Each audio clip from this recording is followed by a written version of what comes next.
ফরিদগঞ্জের কালীরবাজারে রহস্যজনক অগ্নিকাণ্ডে পুঁজি হারাচ্ছেন ব্যবসায়ীরা। আতঙ্ক বিরাজ করছে ক্ষতিগ্রস্ত ব্যবসায়ীদের মাঝে। কখনো বাজারের উত্তর মাথায়, কখনো পশ্চিমে, আবার কখনো মধ্যবাজারে কয়েক মাস পরপর একের পর এক অগ্নিকাণ্ডের ঘটনায় সহায় সম্বল হারিয়ে পথে বসার উপক্রম হয়েছে ব্যবসায়ীদের। একের পর এক অগ্নিকাণ্ডের ঘটনায় কোটি কোটি টাকা হারিয়ে জীবিকা নির্বাহের পথ বন্ধ হওয়ায় আতঙ্ক বিরাজ করছে ব্যবসায়ীদের মাঝে। চাঁদপুরের ফরিদগঞ্জ উপজেলার কালীরবাজারে রহস্যজনক এ অগ্নিকাণ্ডের ঘটনার সুষ্ঠু তদন্তের দাবি জানিয়েছেন ক্ষতিগ্রস্ত ব্যবসায়ীরা। সর্বশেষে বুধবার ৮ এপ্রিল মধ্যরাতেও কালীরবাজারে অগ্নিকাণ্ডের ঘটনা ঘটে।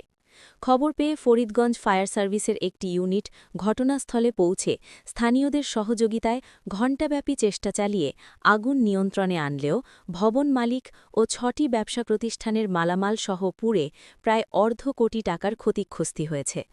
কালীরবাজার ব্যবসায়ী কমিটির জাকির খান বলেন, কিছুদিন পরপর কালীরবাজারে অগ্নিকাণ্ডের ঘটনায় ব্যবসায়ীরা আতঙ্কগ্রস্ত হয়ে পড়েছে।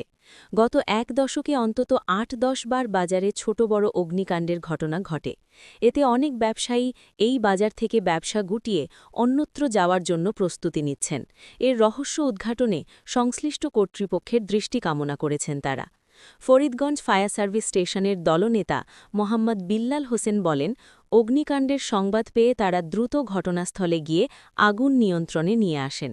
এখনও অগ্নিকাণ্ডের সুনির্দিষ্ট কারণ জানা যায়নি। এর আগেও একাধিকবার কালীরবাজারে অগ্নিকাণ্ডের ঘটনা ঘটেছে বলে জানান তিনি।